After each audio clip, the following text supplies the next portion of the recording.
What is going on, my friends? Look at who I get to hang out with today. Who do I have the pleasure of hanging out with today? I know None about me. other, I know none about other than Deshaun Davis, former Auburn linebacker from Pritchard, Alabama, hanging out right now back at home. I yeah. guess Pritchard, Mobile, Alabama, doing your thing. I've missed you, buddy. How I are miss you you? too. It seems like I haven't seen you in so long. I know. I mean, the last time we saw each other in person, we might have ran into each other at a Auburn football game, but I do remember we did Yeah, some NFL draft profiles a few years ago in yeah, the rain room at Auburn, right? Did that deal where we kind of went back and forth. So we do have some draft profiles you guys can look forward to as we get everyone ready for the NFL draft coming up here, the 2021 NFL draft. But we gotta dig in a little here, Deshaun. we got It has to. been a minute, and I gotta know what you've been up to. So Deshaun Davis, former Auburn linebacker, I do want to give you his resume because he's pretty cool dude. You Don't don't redshirted. don't lie to the people now. I'm not lying. I don't lie. That's not what I do. That's not what I do. But okay, so you redshirted 2014. You played 2015 through 2018, right? And then you were drafted out of Auburn in 2019. Do I have that resume right? Hey, perfect. Okay. Perfect.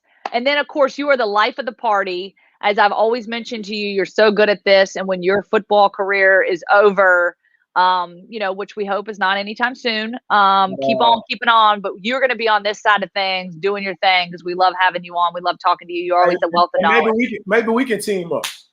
Hey, I'm all about that life. You know where to find Yeah. me. You know where to find me. We're going to do this thing. So tell us, what are you up to right now? I've been preparing myself. Like you said, I am in the CFL. I've been preparing myself for camp. We're supposed to be reporting on May 10th. So I've been training. I actually have my own gym in Mobile, Alabama. I just opened this September 1st of 2020. Oh, So that's been going extremely well. It's been new for me being a business owner, but I'm ready to start another one, honestly, because it's been going really, really well. I've been getting a lot of good feedback from it. I just started my own podcast on YouTube. It's called No Emotions. So you can search that. Very authentic podcast. Got a lot of positivity coming from it. Different perspective from different walks of life, different people, man. so So why do you want to team up with me? Why don't you bring me on your podcast? Because it we sounds can, like the place to be. we can do that too. We can do that too. We can do Okay, both that of them. sounds fun. I love it. So the name of the podcast is what again? No emotions. No emotions. No emotions. Okay, got it. I love that. And so you said you opened a gym September of 2020. So wow, you dive right in like pandemic year, but you're doing things. You're doing big things. Yeah. Like you said, you're preparing for the CFL. You signed on with the Saskatchewan Rough Riders, I Mm. guess 2 years ago, right? Is that correct? You signed on with Last them year or a year also. ago? Yeah. Okay, last year. So obviously things kind of got turned in the churn cycle with the old COVID, but Yeah. things are on the up and up, right? And so Yeah. you're going to be reporting to camp and doing that. But hey, I want to hear about this gym. What's the name of this gym? It's called the Fitness Lab. The Lab Fitness is Mobile, Alabama. It's located on 7720 O'Shell Road. Yeah. So Okay, love it. Little yeah. little plug there, and you can come. So the cool part is you get to come, you get to work out, get in shape, and if you're lucky, you get to meet the owner, the CEO, Deshaun Davis. Everybody, I'm actually in there a lot because I'm still training myself, and yeah. and I got people. Actually, I have people that come to my gym to train me sometimes. So it's just to get the different insight. Grab some of the tools out of their back pocket. So I'm in there working out myself a lot to stay in shape. So you may run into me while you're in there. I love it. Okay, cool. Well, we'll definitely have to check it out. And anybody watching from Mobile, maybe they have to slide on in there and Yes, get a ma'am. good workout on. Okay, so I want to get your thoughts. Obviously, you're very familiar with Auburn. Spent a lot of time there, and I know you've made a couple visits back. I know it's been a little different because of COVID, and you haven't had as much access to just kind of roll up in there and do your thing. And of course, you have your own gym now, so I know you used to go back a lot, work out, and Yeah. prepare in between, seasons with the NFL and of course the CFL as well. Just kind of wanted to get your thoughts on the 2020 Auburn season, kind of how things ended and sort of the state of Auburn right now as a new head football coach takes over. Yeah. The 2020 season, man, I don't think it went as planned as anyone expected. We had high hopes going into the season for whatever reason. Some things didn't fall in the line that we thought they were going to fall in. But what I was excited to see as a former player and as a guy that laid foundation, at that organization, and I was very proud of the way that those guys continued to fight and the way that they grew as men. And we saw a lot of people that we know are going to need to help us in the future on the latter part of the end take steps into bettering themselves to show what they can do in the future. And we know what the season ended up in resulting with that staff being fired and Coach Harsin coming in, doing this thing now and him bringing in a great staff, which I do think he really does have a really good staff. So I'm excited to see what the 2021 season gonna offer us as Auburn fans. Yeah, so I want to dig into that a little bit more. I know you haven't had a chance to talk with Brian Harsin, Coach Harsin, one-on-one just yet, but just kind of your thoughts coming over from Boise State. I know you've gotten to watch some film. You've gotten to kind of see what he's been able to put together and the success he's had previously. What kind of system does he run, and what do you think he can do at Auburn, and what kind of expectations do people have for him? When I went back to watch some of the film on some of these games, what I liked about his team was they all showed that edge and that grit that I was getting from him, his interviews, and from the people that are actually around him, what they're saying. He carries an edge in his walk. That's what a lot of people said. And when I watched Boise State play, I saw that transfer over into that team. Now his system is kind of, some of the plays he run actually kind of like Malzahn. The similarities of what they're doing now. I do think he's going to switch it up, by him hiring Bobo and letting him do his thing. But what I think was important to him was he got coaches that had success in the SEC on his staff. So, hiring guys like Bobo and keeping a guy like Cadillac who knows the system, Auburn legend, can still recruit heavily for that team. Hiring, Derek Mason, who's a SEC head coach, a strong defensive mind, guys that know the system, know the way the SEC can go into those southern homes and also recruit. I thought that was big for him also. So those were some really, really good hires for him. Yeah, no doubt. And you talk about Derek Mason, defensive coordinator coming over from Vanderbilt, a defensive guy yourself. What do you like about Derek Mason? What do you know about him? What can you share with us about how that might translate, for Auburn? Man, Coach Mason, he has that edge also. He's a fun guy when you watch him, even with just seeing like some of the guys post clips on Snapchat, things like that. When they make plays, he let them know that they're making plays, kind of T. Willis, with the energy that he brings to the team, man. But just watching him at Vanderbilt now, I think Auburn athletes are much better than Vanderbilt athletes, but just his system, he's going to bring a lot of pressure. He's not scared to blitz. He's not scared to, get the quarterbacks off the spot and try to fluctuate those guys into doing what he wants them to do, taking away what they do very well. So, like I say, man, I think, Coach Harsin has a really, really good staff, and I'm excited to see what they're going to do with this talent that we have at Auburn now. Yeah, no doubt. And, kind of posing this question to you and not trying to get controversial or anything like that, but just kind of give us a feel for things. I know things ended, obviously. Gus Malzahn, had a tremendous run while he was Auburn. There was a bit of an up and down roller coaster. You were very familiar with Gus Malzahn. And then, of course, now you bring in a new coaching staff. And, I think some people were, concerned maybe with the timing of it, kind of the uncertainty and when they went and got a guy like Coach Harsin. Just kind of want to get your thoughts on that, the timing of it, sort of how things played out and really, just kind of the standards that have been set at Auburn and just the expectations being so high. How does a guy like Brian Harsin come in and win over this fan base, early in his career? Actually, I see both sides of it. Like you say, because I was a guy that played for Coach Malzahn. I was recruited by Coach Malzahn. I have a really good relationship with him.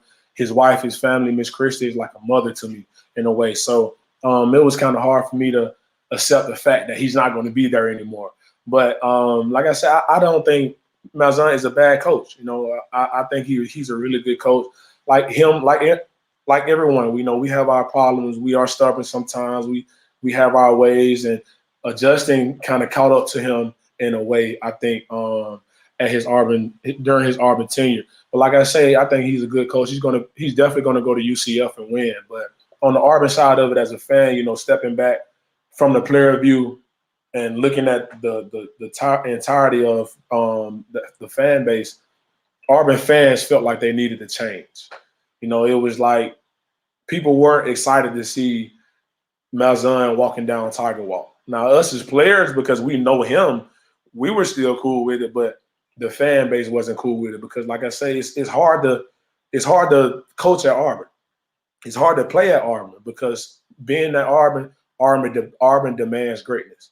You're not gonna go there and accept mediocre anything. That's from coaches, that's from players, that's from even the professors. They don't accept the mediocre. So it's difficult, and that's just the Auburn way. It's not going to change. You have to adapt to it because when you say I'm Auburn, I love Auburn, and I believe in it, and I love it, you have to walk that life, and greatness comes with it. So, like I say, it's a tough spot for Harsin, honestly. But I'm excited to see what he's going to do. And then you can't put no expectations on him to go win 10 games or say they're going to win 5 games. You have to just sit back, give that guy the keys, and let him drive the ship.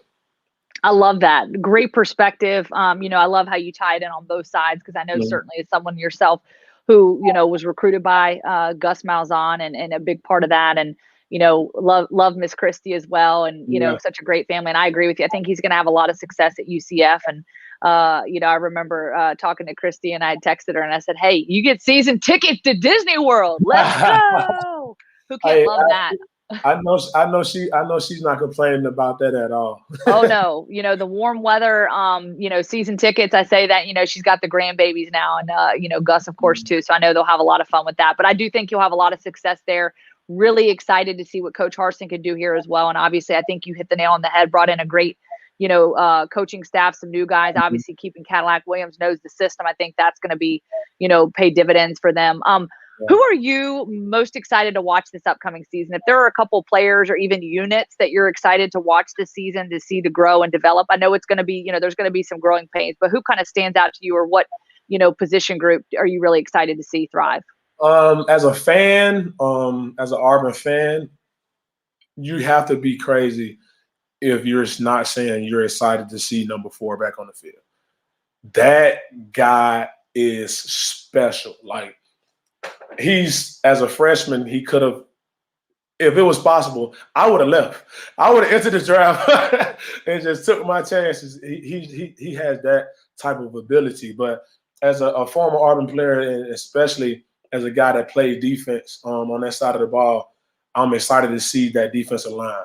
They have to play better. Last year wasn't up to the standard. And, I mean, of course, when you think about the guys that were before them, and it's a long list of guys, even going back to my early playing years, the Montravius Adams, the Carl Lawsons, the D4s. Then you come back and you double that up with Derek Brown and Marlon Davis and the Nick Coles of the world and Big Cat Bryans and stuff like that.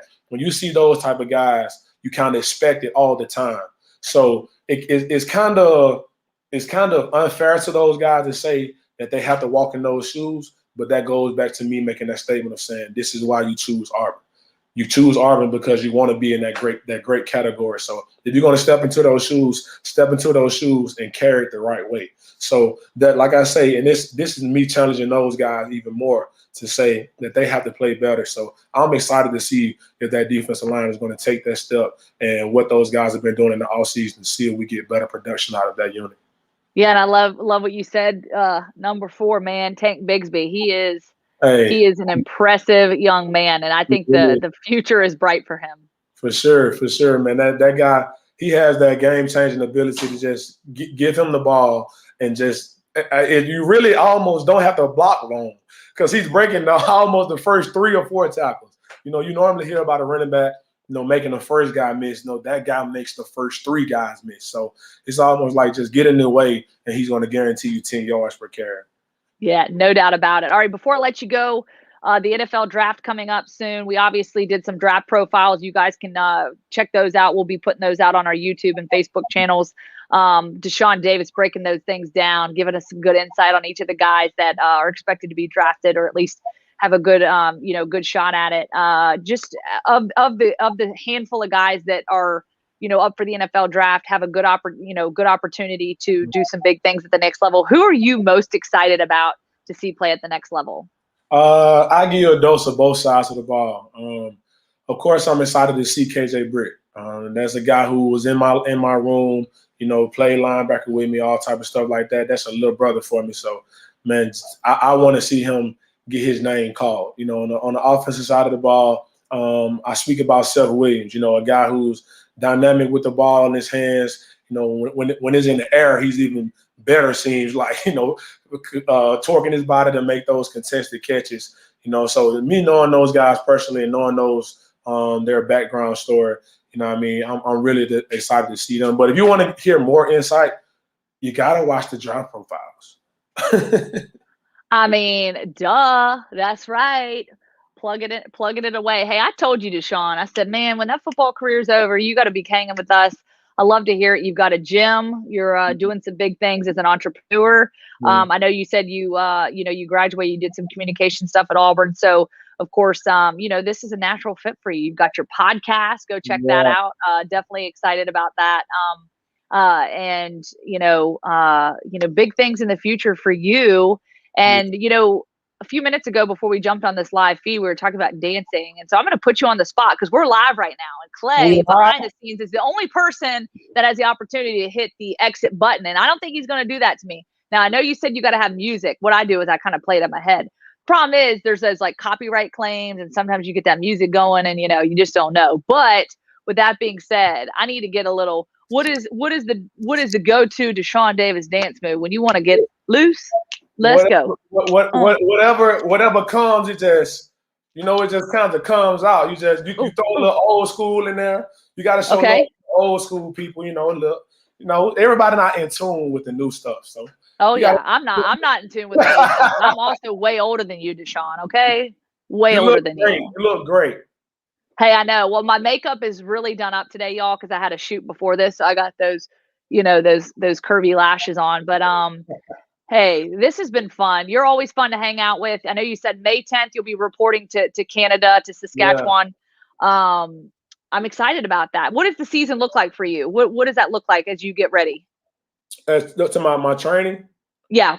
Oh, right now I'm turning it all up. Because I know I report May 10th and that deadline is closely approaching. I'm trying to get myself into camp mode right now. So these next 2 to 3 weeks, I'm going to strain my body as much as I possibly can to get me into some uncomfortable situations. And then those latter week or so, I'm going to mainly focus on recovering, get myself in the best shape mentally, because I know how I am physically already, but get myself in the best shape mentally to take on this camp grind. So I feel good, man. I think I'm in the best shape of my life. I'm ripped up, but more ripped than I've ever been. I'm moving quick as I've ever been. I got abs everywhere on my stomach, so abs everywhere. So. Like I said, man, I'm in good shape, and I'm just excited to get back out there on that field, man. I miss it so much. Hey, if you got abs everywhere, I guess that means you can save money on laundry. You can just washboard abs, right? Right. I love it. So much fun. Always great talking to you. We wish you the best of luck. Hey, I'm going to hit you up when you get way up north there. We'll get you back on and we'll have a conversation. And hey, I'd love to join your podcast at some point. I'm going to check it out. I'm excited to hear it. Good luck with everything, Deshaun. I know Dwayne there was interested in hearing more about Auburn football this fall. We talked about it. I'm not sure what mark, maybe the 5, 6, 7, 8, 9, 10 mark. I don't know. We talked about Auburn football a lot. So as soon as we hit end on this thing, you can scroll back there and Deshaun providing some tremendous insight. And as always, we appreciate you. Best of luck to you. Stay safe, stay healthy. Go out there. I'm always lucky to be on here. It's my pleasure. Oh, yeah. Yeah, do your thing. I love it. I love you so much. Thank you so much, buddy. We'll talk to you soon. Yeah, have a good one.